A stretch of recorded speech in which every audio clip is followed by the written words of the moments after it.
Assalamualaikum warahmatullahi wabarakatuh.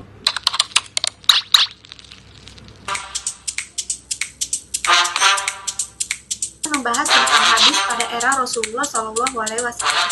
Hadis pada masa era Rasulullah berarti membicarakan pada awal kemunculan hadis. Wahyu yang diturunkan Allah Subhanahu wa Ta'ala kepada itu melalui perkataan, perbuatan, pengakuan, dan penetapan Rasul. Metode yang digunakan Rasul dalam mengajarkan hadis pada para sahabat. Yang pertama ada para sahabat berdialog langsung dengan Rasulullah. Yang kedua, para sahabat menyaksikan perbuatan Rasulullah. Yang ketiga, para sahabat mendengarkan perkataan sesama sahabat yang diperoleh dari Rasulullah. Yang keempat, para sahabat menyaksikan perbuatan sesama sahabat yang diperoleh dari Rasulullah SAW.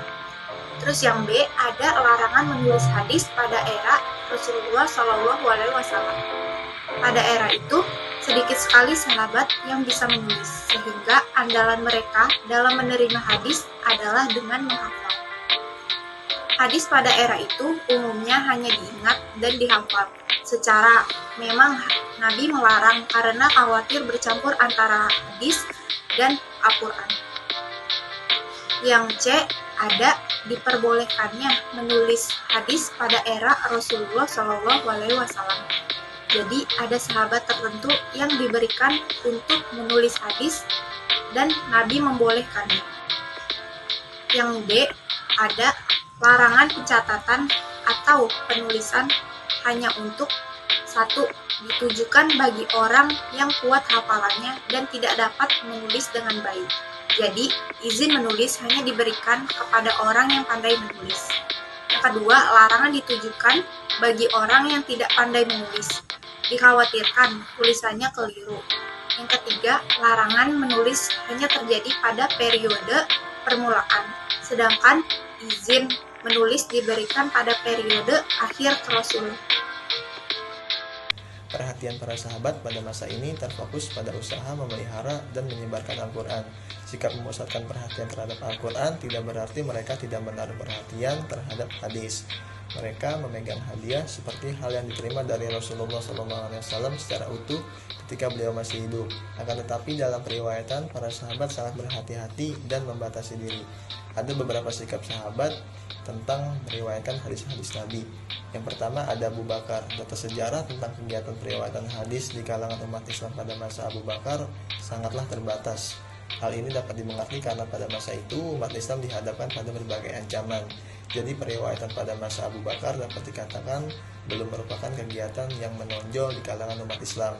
Yang kedua ada Umar bin Khattab. Periwayatan pada masa Umar telah lebih banyak dilakukan oleh umat Islam bila dibandingkan dengan zaman Abu Bakar.